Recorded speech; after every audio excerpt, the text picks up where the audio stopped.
It's hot already. But yeah, got some good things in store for y'all today. We're going to Alternative Steps Dance Studio. Check out the owner of that, and get some things in today, man. Come on, let's go.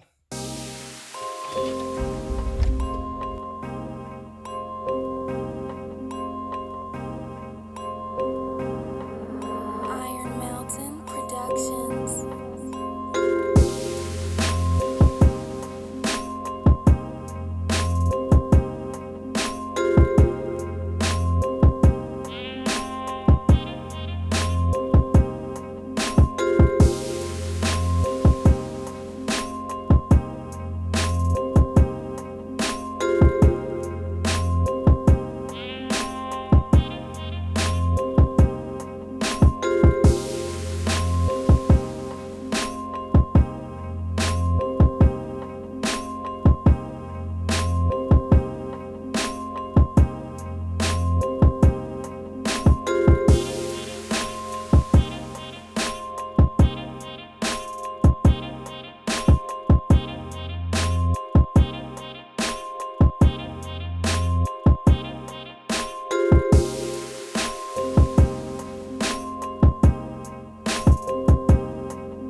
So what's up, everybody? Welcome back to the Visionaries Corner. It's your man Chris, Boondock Slim on Instagram. Definitely check me out on YouTube. Got a few episodes out now, but today's episode is very special for me. I'm here with Nikki Gregory. She is the owner of Alternative Steps Dance Studio in Lincoln, North Carolina. Welcome. Thank you, Chris. Thank you very much. Now, I appreciate you for coming out. I remember when you started this whole studio from nothing. Like, what was that like? It was very challenging, very Yeah. challenging. Whenever you're starting a business, of course it's scary, but it's something, Yeah. if you feel like it's something that you want to jump, Yeah. as Steve Harvey would say, you need to jump all Right. the way in. Okay. So, I mean, because I kind of struggle with that too, like even starting this podcast, or YouTube channel, I call it a lot of things. But it was really tough. I was really scared, you know what I'm saying? Like, because you didn't know what was gonna happen, or I didn't know what was gonna happen. I still don't. So, like, whenever you made that leap, did you know what to expect, or did I you? really didn't know what to expect. I had worked for several dance studios in the past, and I kind of knew how everything was run. I'd worked Okay. in the office a little bit, and I've also taught. I didn't really know much on the marketing side, so it was a little bit scary for me to just jump out there, Okay. not knowing. But I went out, I talked with several people, and I just took a chance. All right. So you said you taught dance before you opened your own. I did. Did you dance too? I did. I started dancing. My grandmother paid for me to dance when I was about 8 or 9, and Okay. it's something that I really enjoy doing. I never thought it was something I was going to do for a career choice, um, Right. but it's what God had in the plan for me. So Right. I mean, you never know what God has in store for you, because like you said, you didn't think that this was going to be something you would do with your life, but that's kind of the road that He took you down. absolutely, I worked for studios. I taught dance ages 3 and up, Okay. and it's something that I loved, and so I just feel really blessed that I'm able to do something that is considered work, but it's not really considered work for me because I enjoy it. Right, right. That's what's up. So you said 3 and up? Mm-hmm. Ooh. Ooh. Yes. This one, ooh. We start at age 3. Of course, they must be potty trained. I was about to say, how you handle all them little babies? Yes, but ages 3 and up, and normally they dance until they graduate high school. Okay. All right. So I know that's got to be a challenge too, or maybe not for you. I mean, to me, it seems like it would be a challenge, like especially dealing with the smaller kids, trying to get them all in a line to settle down and just focus on doing one thing. So Right. Well, with the 3-year-olds are my babies. That's Okay. my choice. And Right. so it is a little difficult. And at the end of the day, you still don't really know what they're going to do when they get on stage. You try to Yeah. prepare them for the recital with their routines. Yeah. But you may have somebody that danced perfectly in class, and when they get on stage, just decide they want to just wave to their mom and daddy the whole time. But it's, just getting them out there, getting used to being in front of people, stage yeah. presence and things of that sort. So it's really good for them. Okay, that's cool. Maybe I should come up here and get some dance lessons or something, because I need stage presence.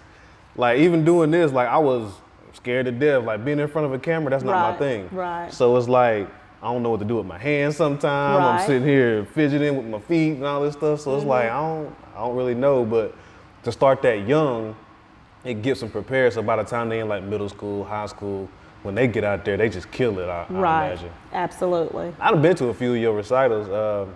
It's been a while since I've been to one, but I've been to some. Yes. And they do good. You got a lot of trophies back there.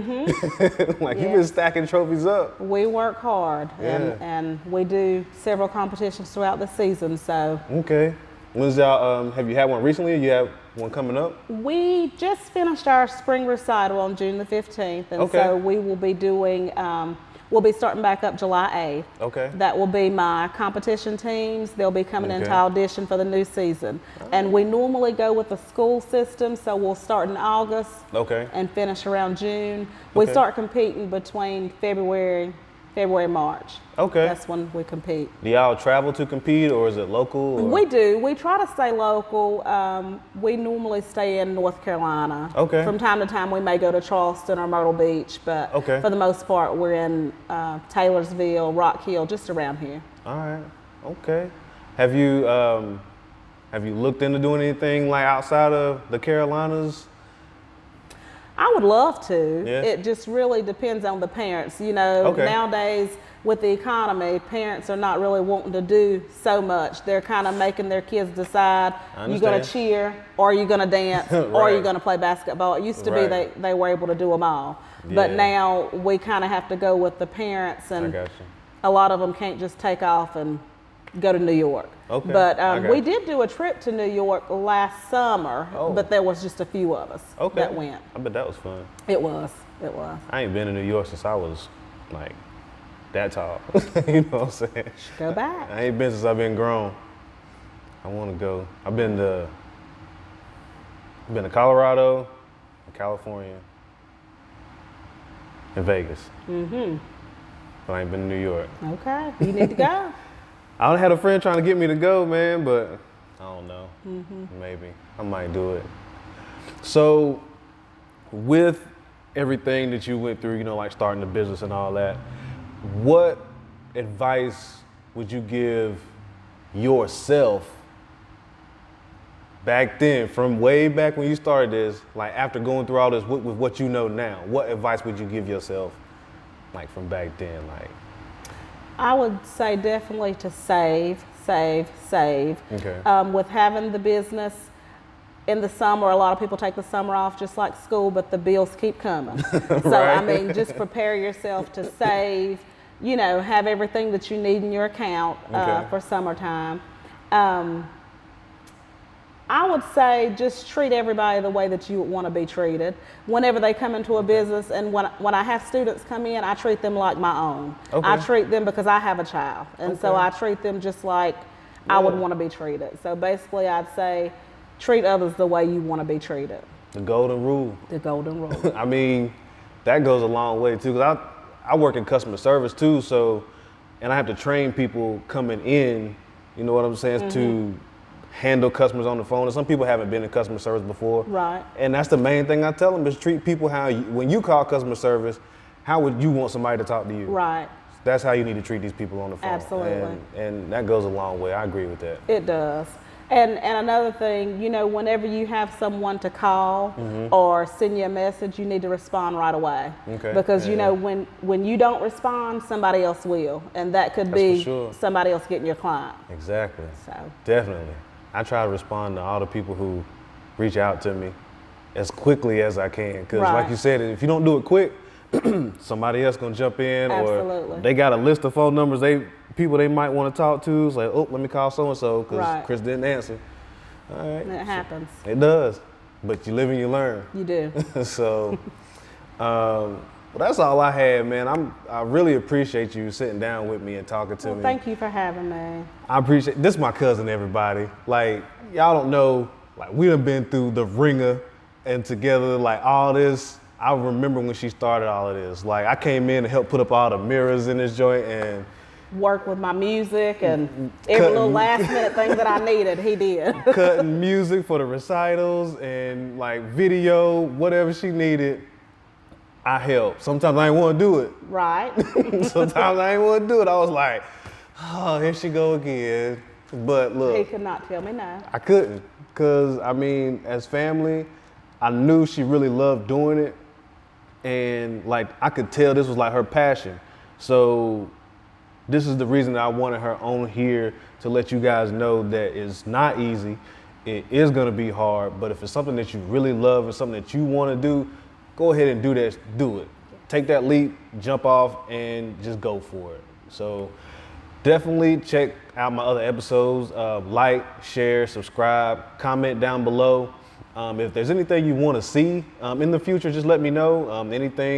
Anything at all, just let me know. Hit me up on Instagram at @BoondockSlim, or that's my personal page. For my business page is at Iron Mountain Productions. Definitely check that out, and I'll get at y'all later. Good luck.